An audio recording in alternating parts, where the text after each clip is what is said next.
She found her missing husband after 5 years, but he didn't recognize her. He had a new name, a new life, and a woman who claimed she saved him. But when Rachel discovered the truth about why he disappeared, she realized finding him was just the beginning, because some people want him to stay lost forever. Rachel's phone buzzed on the kitchen counter. She was elbow-deep in dishwater, scrubbing dried oatmeal off a pink plastic bowl. The buzz came again, then again. She dried her hands on her jeans and picked up the phone. Unknown number. The text had no words, just a photo attachment. She almost deleted it. Spam. Another scam. But something made her thumb hover over the image. She opened it. The photo was blurry, taken from across a street through a rain-spotted window. A coffee shop. A man behind the counter, mid-laugh, handing a cup to a customer. Dark hair, tall, wearing a green apron. Rachel's chest tightened. She zoomed in with shaking fingers. The image pixelated, but she could see it. Above his left eyebrow, a small curved scar, white against tan skin. Her bowl slipped from her other hand and clattered into the sink. Her phone rang, same unknown number. Hello? Her voice came out thin. Is this Rachel Chen? A woman's voice. Young. Nervous. Yes. Who is this? I don't know you. My name is Amanda. I saw your post on the Veterans Forum, the one about your husband? Rachel had posted on 17 different forums, Facebook groups, Reddit threads, military family pages, missing persons databases, all with the same photo of Marcus in his uniform, that crooked smile, those brown eyes that crinkled at the corners. I think I saw him at my work. I'm a barista at Grateful Brew in Tacoma. I see him almost every day. Rachel couldn't breathe. Every day? He works at the coffee shop across the street. I noticed him because of the scar, just like you described. I took that photo during my break. What's his name? Rachel gripped the counter edge. Danny. That's what everyone calls him. Danny something. I don't know his last name. Rachel had driven this route so many times she could do it blind. I-5 north from Seattle to Tacoma. 43 minutes in good traffic. She made it in 31. The Grateful Brew sat on a corner in Old Town Tacoma, wedged between a vintage clothing store and a vape shop.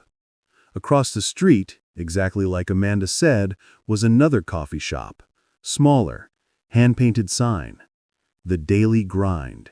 Rachel parked 3 spaces down and cut the engine.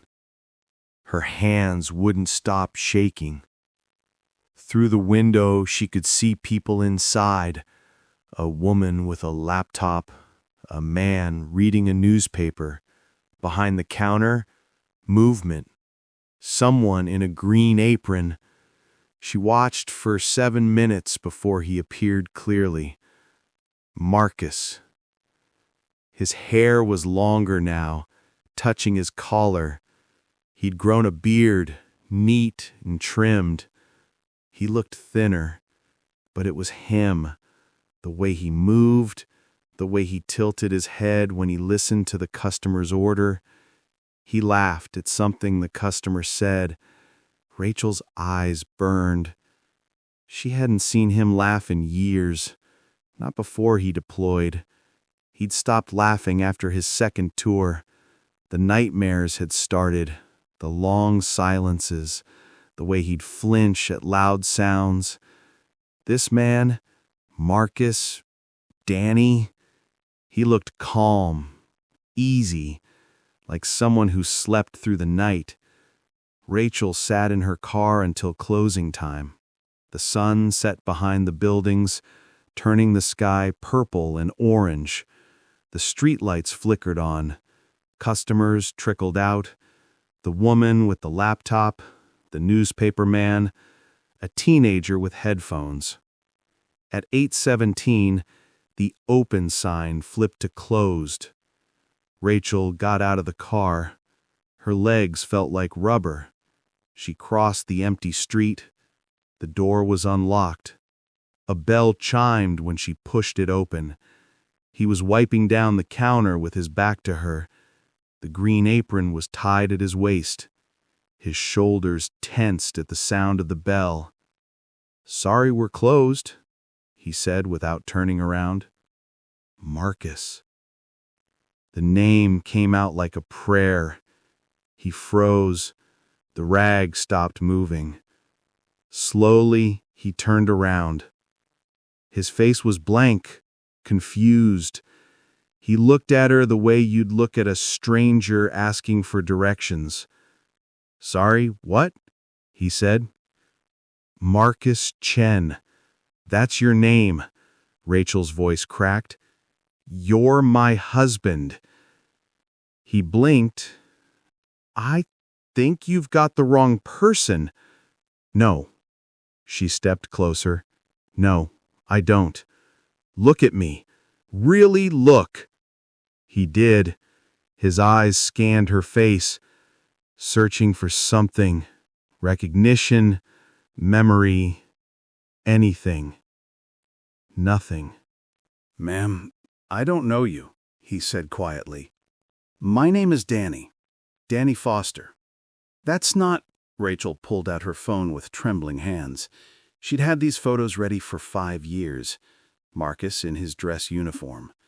Marcus at their wedding, his arm around her waist. Marcus holding her hand in the hospital after her father died. She held the phone out. He looked at the screen. His jaw tightened. Something flickered in his eyes. "Where did you get these?" His voice was harder now.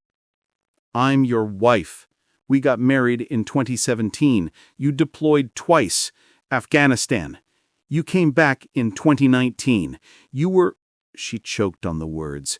"You were getting help at the VA. And then you disappeared. January 2020. You went out for a drive and you never came back." "Danny!" A woman's voice from the back room. Sharp. Urgent. Rachel turned. A woman stood in the doorway to the back. Mid-30s, blonde hair pulled into a ponytail, wearing yoga pants and an oversized sweater. Her face was pale. "Danny, come here," the woman said. "Jen, this woman—" he started. "Now." The woman's eyes were locked on Rachel. He hesitated. Then he walked past Rachel toward the back room. He wouldn't look at her. Rachel followed. "You need to leave," Jen said. She stepped between Rachel and Marcus, her body a barrier. "Who are you?" Rachel demanded. "I'm asking you to leave, right now." "Not until someone tells me what's happening," Rachel's voice rose. "That's my husband. His name is Marcus Chen. He's been missing for 5 years. 5 years. Do you understand that?" Jen's face was stone. "You have the wrong person. I have the right scar, the right face, the right—" Rachel's voice broke. "I have the right wedding ring tan line on his left hand." Marcus, Danny, looked down at his left hand. There was a ring there. Silver band. But when he turned his hand in the light, Rachel could see it.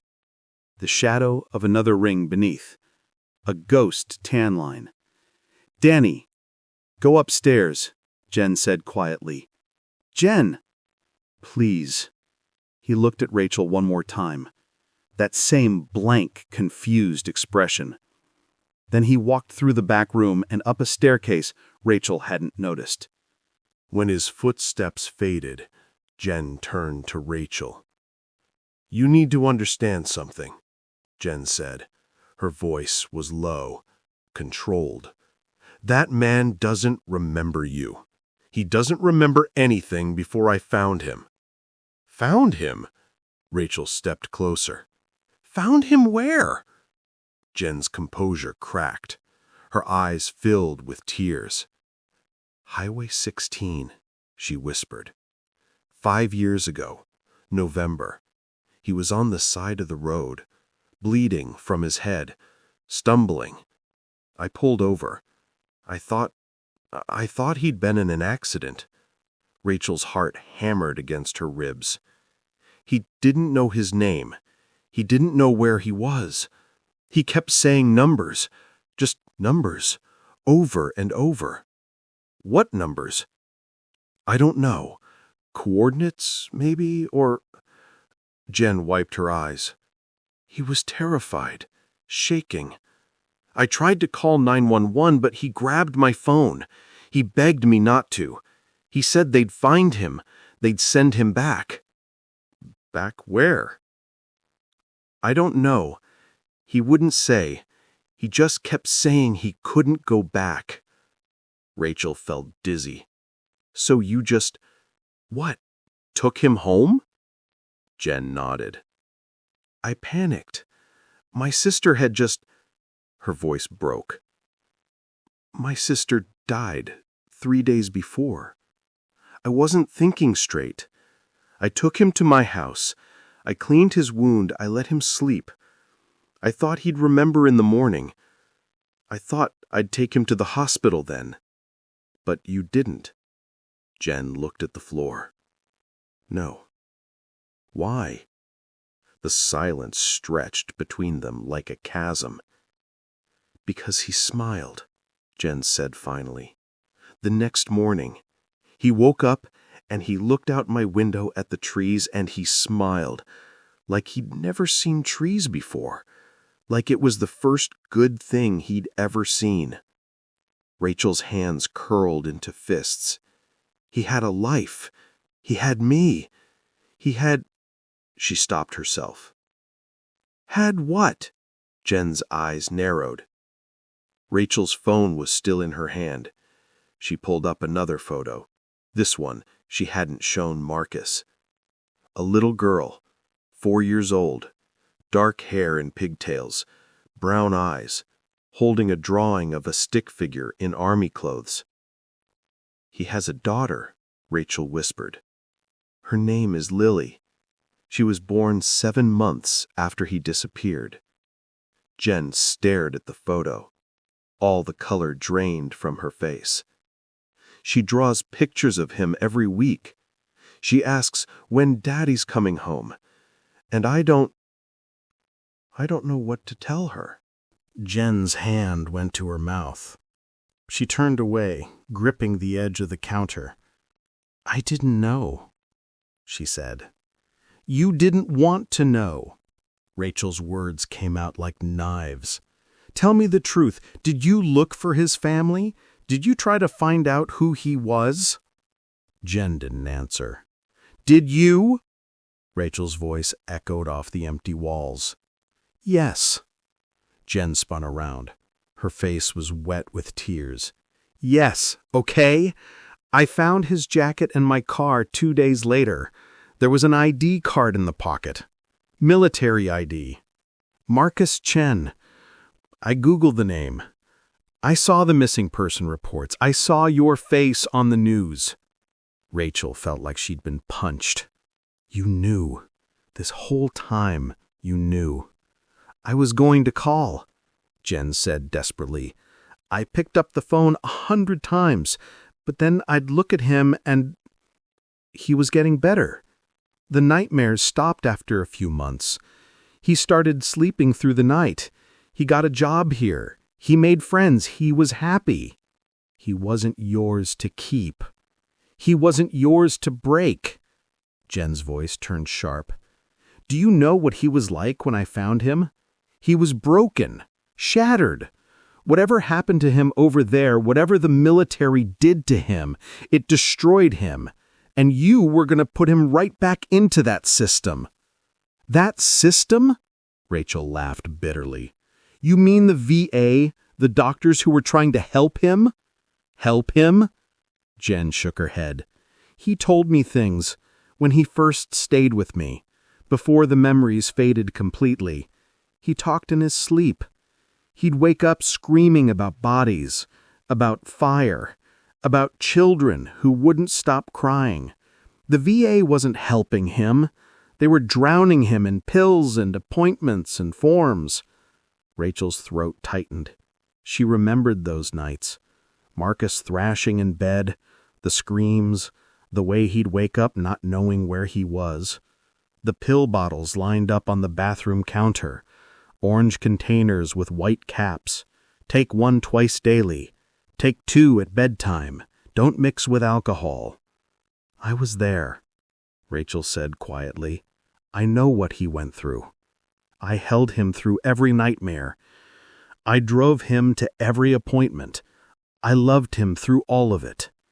And yet he drove away. The words hit Rachel like a slap. He didn't leave me. He was sick. He was running from something, from someone. Maybe from the war? Maybe from the memories? Maybe... She stopped. Maybe from me, Rachel finished. Is that what you tell yourself? That he wanted to disappear? That he chose this? Jen's jaw clenched. I'm saying he found peace here, with me, in this life. And you showing up is going to destroy that. I'm his wife. A wife he doesn't remember. The truth of it hung in the air between them, heavy, immovable. Footsteps on the stairs. They both turned. Marcus, Danny, stood at the bottom. He'd changed out of the apron, jeans and a gray hoodie. His face was unreadable. I heard everything, he said. Rachel's heart stopped. He walked toward them slowly. In his hand was a wallet, brown leather, worn at the edges. He opened it and pulled out a card. Military ID. The photo showed a younger version of him, clean-shaven, short hair, serious expression. I found this a year ago, he said, in a box in Jen's closet. I asked her about it. She said it must have fallen out of a donation bag, that it wasn't mine. Jen's face went white. Danny. My name isn't Danny. His voice was flat, emotionless. Is it? Rachel shook her head. No, it's Marcus. He stared at the ID card. Marcus Chen, Sergeant, United States Army. He read it like he was reading a stranger's obituary. This person looks like me, but I don't know him. You are him, Rachel said. She took a step forward. Marcus, please, look at me. He did. Those brown eyes that used to look at her like she was the only person in the world.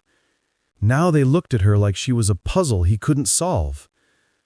I'm sorry, he said. I don't remember you. I don't remember being married. I don't remember the military. I don't remember any of it. It's just gone. The doctors said this could happen. Traumatic brain injury, PTSD, dissociative fugue. There are treatments. There are specialists who can help you remember. What if I don't want to remember? The question stopped her cold. What if this person, Marcus, what if he was someone I don't want to be? His voice cracked. What if the reason I can't remember is because some part of me decided it was better to forget? You have a daughter. Rachel pulled out her phone again, showed him the photo of Lily. She needs you. She waits by the window every night, thinking maybe tonight Daddy will come home. He looked at the photo for a long time. His jaw worked. His hands trembled slightly. I don't know her, he whispered. But you could. Rachel's vision blurred with tears. Marcus, please, come home. Let us help you. Let me help you. Jen stepped forward. Danny, you don't have to do this. You don't owe her anything. You don't owe anyone anything. She's my wife, he said. A wife you don't remember. She's still my wife. He looked at Jen. Something passed between them. An understanding. A history Rachel wasn't part of. I need time to think, to figure this out. Take all the time you need, Rachel said. She pulled a card from her pocket, her name and number printed in black ink. This is me. This is how to find me, when you're ready. He took the card, held it like it might burn him. There's something else, Rachel said. She had to tell him. He deserved to know. The night you disappeared, you called me, from a gas station outside Olympia. You were crying. You said you couldn't do it anymore, that the memories were too loud. You said you were going to drive until you couldn't hear them anymore.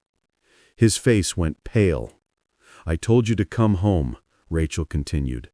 I told you we'd figure it out together. You said, okay. You said you loved me. And then the line went dead. That was the last time I heard your voice. The silence in the coffee shop was deafening. He said, I need you to leave now, both of you. I need to be alone. Jen opened her mouth to protest. Please, he said, just go. Rachel walked to the door. Her legs felt like they belonged to someone else.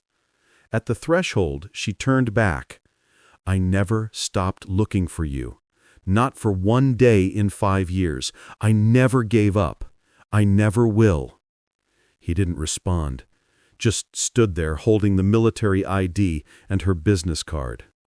Rachel walked out into the November cold.